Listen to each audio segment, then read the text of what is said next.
Bonjour les amis, et ben voilà, je vais quitter ce cadre enchanteur pour l'hôpital. C'est moins drôle, mais donc mes examens, j'y ai bien sûr pensé. Alors, j'espère que mon PSA aura baissé, ce qui sera un signe encourageant sur la non-agressivité du cancer. J'espère que toutes mes analyses sanguines seront bonnes, ce qui prouvera que tous mes TCC, je ne dérègle pas mon organisme.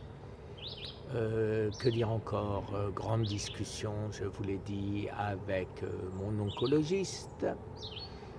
Euh, et la suite. Et la suite, plus je lis, plus je doute. Plus je doute. Est-ce que l'autophagie ça marche? Est-ce que si ça marche? Bon.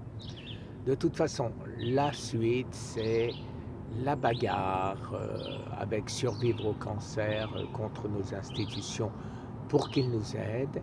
Et en ce qui me concerne, je vais faire un mois de repos le mois d'août, j'en ai bien besoin, qui va consister simplement à manger une fois par jour pour rester bien sûr en autophagie, parce que j'ai vraiment pas envie de tout recommencer, pour rester en autophagie, et je veux dire en régime cétonique, cétogène, excusez-moi, pour produire les corps cétoniques.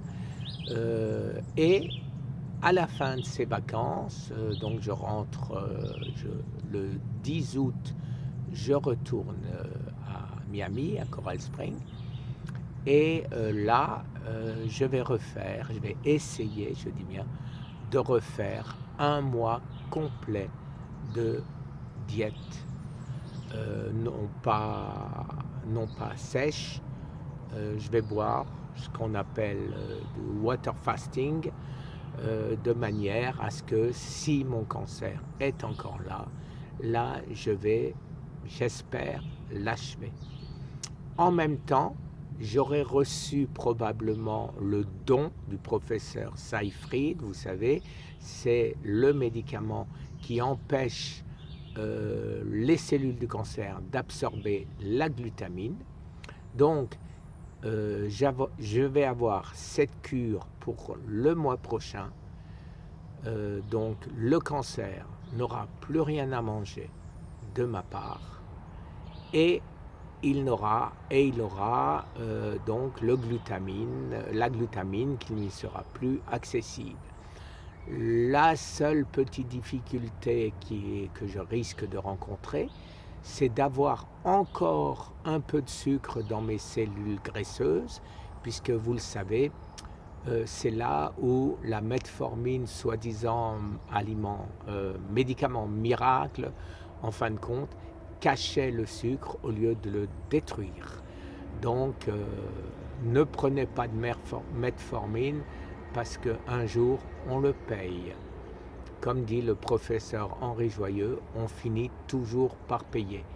Et en croyant prendre de la metformine et que comme ça, on peut manger un peu plus de glace, un peu plus de chocolat, etc., c'est une vaste fumisterie. Ça vous enlève le sucre du sang pour aller le planquer dans votre foie ou dans vos cellules graisseuses. Bien sûr, il est toujours dans votre corps et il est toujours malvenu puisqu'il fermente et il crée toutes les maladies métaboliques possibles, dont bien sûr le cancer. Voilà, il y a plein de bébêtes, c'est le matin très tôt. Je vous souhaite une bonne journée. Moi, aéroport de Montréal, puis Miami, puis Fort Lauderdale, je veux dire. Et voilà. Et puis donc, en fin de journée, je ne ferai pas de vidéo, bien sûr, ou probablement pas. Et donc, ce sera peut-être à demain matin, si j'ai le courage, avant de partir à l'hôpital. Très bonne journée. Au revoir.